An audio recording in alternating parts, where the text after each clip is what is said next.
नमस्कार मंडळींनो, शिवा मालिकेच्या आजच्या भागामध्ये आपण पाहणार आहोत की आता इकडे लक्ष्मण हा बेडरूममध्ये विचार करत बसलेला असतो आणि तेवढ्यात उर्मिला तिथे येते आणि म्हणते की काय झालं अहो, कसला विचार करताय. तेव्हा आता लक्ष्मण म्हणतो काही नाही. तर उर्मिला म्हणते चला तुमच्या गोळ्या घेतल्या नसतील तुम्ही अजून. आणि उर्मिला आता लक्ष्मणला गोळ्या देते आणि प्यायला पाणी देते. गोळी घेता क्षणी पुन्हा उर्मिला आता लक्ष्मण शेजारी बसते आणि म्हणते की अहो काय झालं आहे, कसला विचार करताय.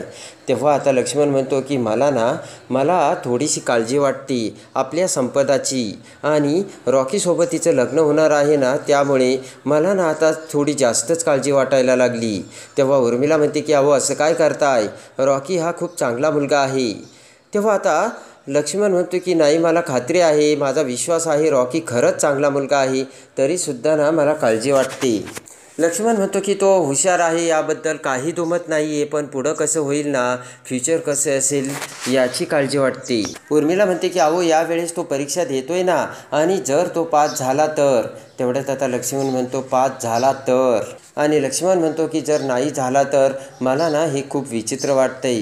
लक्ष्मण आता काळजीत पडतो आणि त्यानंतर उर्मिला म्हणते की अहो त्यासंबंधी मी तुमच्याशी बोलायला आली आणि त्यांचं शिक्षण झाल्यानंतर आपण त्यांचं लग्न लावून देणारच आहोत, पण त्यापूर्वी लवकरात लवकर एंगेजमेंट केली पाहिजे, असे आता उर्मिला लक्ष्मणला सांगते. पुन्हा विचारात पडून आता सुहास म्हणतो की मला जराशी शंका वाटते उर्मिला, पुढे कसं होईल काय होईल तेच काही कळत नाही. उर्मिला म्हणते की अहो काय विचार करताय तुम्ही. लक्ष्मण म्हणतो की वाटतं की मला त्याचं कारण काय आहे माहिती का तुला, कारण माझं बापाचं काळीज आहे, मला काळजी वाटणारच माझ्या मुलीची.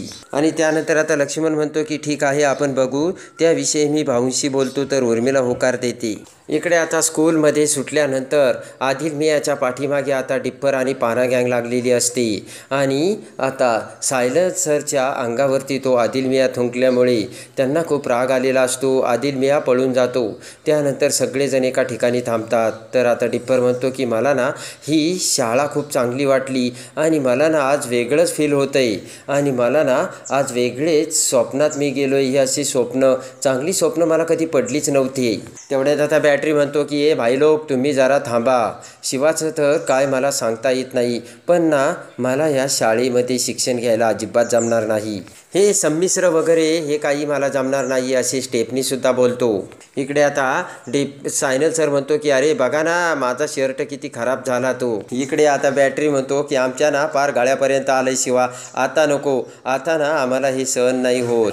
शिवा म्हणते की अरे जेव्हा मला डॉक्टर आणले गेले होते तेव्हा माझी हालतसुद्धा तुमच्यासारखी झाली होती आणि तेव्हा मी सुद्धा पळून गेले होते, बघितलं ना तुम्ही, तुमच्यासारखी जात त्यावेळेस माझी हालत झाली होती आणि त्यावेळेस तुम्ही माझं काही ऐकायला तयार नव्हतात, असे आता शिवा पाना गँगला सांगते. आणि पटकन सायनल सर म्हणतो की शिवा अगं त्या आदिल मियाने पान खाल्लं, तो माझ्या अंगावर थुंकला आणि मला किती डर्टी फील झाला असेल कळतंय का तुला. डोक्याला हात लावत आता शिवा म्हणते की मी आशूला तेच सांगायचा प्रयत्न करत होते, पण आशूने माझं काहीच ऐकलं नाही. विचार करत आता शिवा म्हणते की एक मिनटं, पण तुम्ही माझ्या बोलण्यात कशाला अडकलात, तुम्ही त्यावेळेस नाही म्हणू शकत होता ना, पण तुम्ही का हो म्हणाला शिक्षण घ्यायला. आणि आता बॅटरी म्हणतो की तुम्ही एकदम बरोबर बोलताय. स्टेफनी म्हणतो की अगं शिवा आपली ही जागा नाहीच आहे, आपली जागा गॅरेजमध्ये आहे. आता डिप्परसुद्धा तयार होतो. सायनल सर म्हणतो की मला आज पहिल्यांदा खूप वेगळी वागणूक मिळाली, कधी कुणी माझ्यासोबत असा प्रकार केला नव्हता. इकडे आता गॅरेजवरून चंदन हा घरी आलेला असतो, माई आजी बसलेली असते. तेवढ्यात चंदन आता माई आजी समोर बसतो आणि म्हणतो की आज सगळेजण शिकायला गेले होते तेव्हा खूप काम होतं. माई आजी हसतच म्हणते की चंदन खूप दमला असशील ना. पटकन वंदना आता चंदनसाठी जेवायला आणून देते. जेवणाचे ताट आता समोर असताना इकडे माई आजी म्हणते की जेव मग चंदन. चंदन म्हणतो की काम जास्त असलं मग मला बरं वाटतं आणि वेळ कसा जातो तेच काही कळत नाही. आणि त्यानंतर माई आजी एकटक नजरेने चंदनकडे बघू लागते. चंदन म्हणतो काय झालं माई आजी. माई आजी म्हणते ते काही नाही रे, स्वतःची काळजी घेत जा चंदन जरा. पुन्हा आता चंदन जेवण करू लागतो. तर आता माई आजी बोटं चाळत म्हणते की चंदन, एका सुरात आता माई आजी म्हणते की हे बघ, तुला जर दिव्याला घटस्फोट देऊन दुसरं लग्न करायचं असेल ना तर तू करू शकतोस. आणि माई आजीचे ते बोलणे ऐकताच चंदनला जबरदस्त ठसका लागतो. चंदन म्हणतो की दिव्या माझ्यासाठी वडाची पूजा करायला आली होती, तुम्ही असं का बोलता. वंदना म्हणते की आम्हीच तिला सांगितलं होतं, नाही तर ती पूजा करायला तयारच नव्हती. आता चंदनला धक्का बसतो. त्यानंतर आता माई आजी म्हणते की हे बघ चंदन, ज्यावेळेस तुझी चुकी झाली होती त्यावेळेस तू दिव्याची माफी मागितली होतीस, बरोबर ना? इकडे आता माई आजी म्हणते की त्यानंतर तू दिव्याला जेवढा आनंद तुझ्याकडून द्यायचा प्रयत्न केला तेवढा आनंद तू तिला दिला, पण तिने काय केलं, तुझा विश्वासघात केला आणि तिने तुला पुन्हा फसवलंच ना. तेव्हा दिव्याचं जाऊ दे रे, पण चंदन तू आनंदात राहायला हवा असं माई आजी बोलते. आणि त्यासाठी जर तुला दुसरं लगीन करावं लागलं तर खुशाल कर असे माई आजी चंदनला बोलते. आणि त्यानंतर आता माई आजी म्हणते की काहीही करून चंदन, हे एक मुलगा झालाच हा पाहिजे ना, आणि त्यासाठी तू दुसरा लग्नाचा विचार करायला हवा. वंदना म्हणते हे बघ चंदन, आम्हाला जे योग्य वाटतं ते आम्ही सांगितलं, तू शांतपणाने याचा विचार कर ना. चंदन म्हणतो हे बघा माई आजी, आई तुमची यामध्ये काहीच चूक नाही आहे आणि मी असा लग्नाचा दुसरा विचार अजूनही केलेला नाही आहे. तर वंदना म्हणते की मग करून तर बघा. चंदन शांत मनाने विचार कर. वंदना म्हणते की चंदन तू एकटा पडायला नको. तेव्हा आता चंदन म्हणतो मी एकटा कुठे आहे माई आजी, तुम्ही आहेत ना माझ्यासोबत. माई आजी म्हणते की मी पडली आहे आजी, ही पडली आई, बायको पाहिजेत ना. इकडे आता शिवा ही शाळा संपल्यानंतर आता घरी येते. स्कूलमधून येता क्षणी आता इकडे आशू आणि सीताई शिवाची वाटच बघत बसलेले असतात. आणि तेवढ्यात शिवा येताच सीताईला आनंद होतो आणि आशूला देखील. पटकन आता आशू म्हणतो की आई अगं खूप भूक लागली, चल बरं काहीतरी खायला आण. तेव्हा आता शिवा म्हणते की अरे आशू तू जेवला नाहीस का. आशू म्हणतो की तू नसताना कसं जेवण जाईल मला. पटकन सीताई आता जेवणाचे ताट घेऊन येते. शिवा आणि आशू आता जेवायला बसतात. त्यानंतर आता पटकन आशू म्हणतो की शिवा आजचा दिवस कसा गेला आम्हाला सांग ना. त्यानंतर आता सीताई म्हणते की शिक्षक कसे होते, मुलं कशी होते. तर आता शिवा म्हणते शिक्षक तर चांगले आहेत, पण तिथे ना जे विद्यार्थी होते ते आमच्यापेक्षा मोठ्या वयाचे होते. एकतर आजीसुद्धा होत्या आणि पप्पांच्या वयाचे होते. आणि शिवा आता सांगू लागते. आणि त्यानंतर आता शिवा डोक्यात विचार करत म्हणते की आता यांना काय सांगायचं आणि कसं सांगायचं. इकडे आता दिव्याने पुन्हा ऑनलाईन जेवण ऑर्डर केलेलं असतं. ते जेवण डबा उघडताच आता दिव्या विचार करते की अरे यार, रोजचं हे खाऊ खाऊ आता मला कंटाळा आला आहे. आईने तिकडे काय जेवण बनवलं असेल, नक्कीच पुरणपोळी केली असेल असे दिव्या विचार करते. आणि दिव्या म्हणते की माई आजीने नक्कीच भजी केली असेल. मी ते काय खाते तर ही भाजी आणि डाळ भात असे म्हणत वेडेवाकडे तोंड करत आता दिव्या जेवण करू लागते. पुन्हा आता दिव्याचे दुसरे मन म्हणते की नाही तुला दिव्या असा विचार करून चालणार नाही. तू आता सेपरेट स्वतंत्र आयुष्य जगायचं ठरवलं ना, तेव्हा तू आता असा विचार करायला नकोस. दिव्या म्हणते की नाही नाही, मी आता एक काम करेल, मी ना कामाला जाईन आणि स्वतःचं जेवण मग स्वतःच बनवेल. पण दिव्या आता तू हे खाय असा विचार करून आता दिव्या जेवू लागते. आणि इकडे आता चंदन हे पुन्हा आता गॅरेजमध्ये सकाळी कामाला जात असताना पटकन पाठीमागून पुन्हा आता स्कूटीवरून अर्चना तिथे येते. अर्चना आता चंदनला बघते आणि स्कूटी थांबवते. चंदनला आता अर्चना हॉर्न वाजवते. चंदन त्याच्याच विचारात चाललेला असतो. पटकन आता अर्चना ही चंदनला आवाज देते तर चंदन पाठीमागे बघतो आणि आता अर्चना म्हणते ओळखलं का. अर्चनाच्या डोक्यामध्ये हेल्मेट असतं. पटकन अर्चना आता तोंडाचा स्कार्फ आणि हेल्मेट काढते.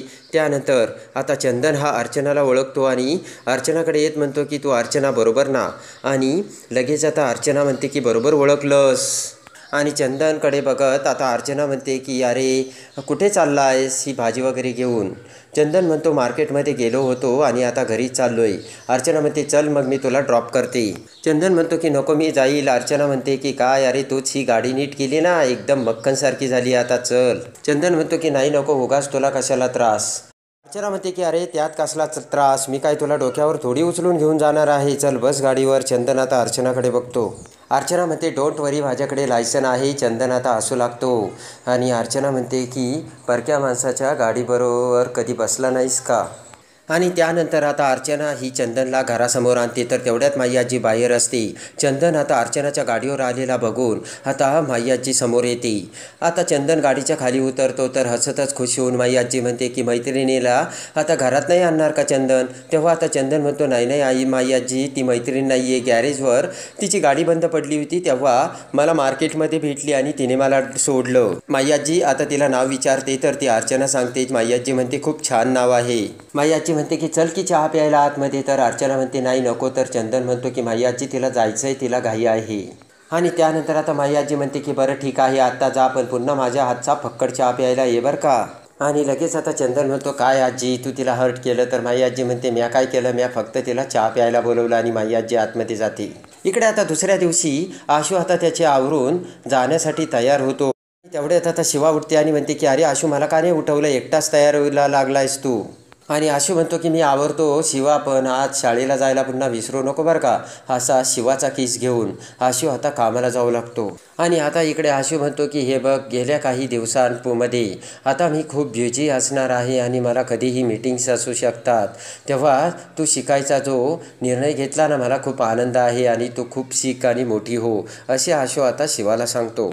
आणि त्यानंतर आता आशू हा मीटिंगसाठी जात असताना पटकन आता इकडे सुहास एक भयानक डाव रचतो आणि आशूला फोन येता क्षणी इकडे आता आशू त्याच्या कारमधून बाहेर येतो. तर त्याच वेळेस गुपचूप सुहास आता आशूच्या कारमध्ये घुसून आशूच्या बॅगमधली फाईल बाहेर काढतो. आशू आता मीटिंगसाठी जातो. इकडे आता सुहास ती फाईल हातात घेतो आणि ती फाईल जाळून टाकत म्हणतो की आशू, अशीच तुझी आता राख रांगोळी होणार. इकडे आता आशूला ती बॅगमध्ये फाईल भेटत नसते. तर CEO म्हणतात की हे बघा, काही जरी झालं तरी आशू ती फाईल आज आपल्याला सबमिट करायचीच आहे. तुझी तयारी झाली नाही का? तर आशू म्हणतो हो तयारी झाली, पण फाईल सापडत नाही. इकडे आता शिवा ही उठून डोक्याला हात लावते आणि अचानक शिवाच्या काहीतरी लक्षात आलेलं असतं. तर आता आशूला त्या परिस्थितीतून शिवा कशी बाहेर काढणार आणि आता ती फाईल आता शिवा कशी पुन्हा आशूला देणार हे बघण्यासाठी आणि शिवा मालिकेच्या डेली अपडेटसाठी बेल नोटिफिकेशनवर क्लिक करून आपल्या चॅनलला लाईक करा, सबस्क्राईब करा.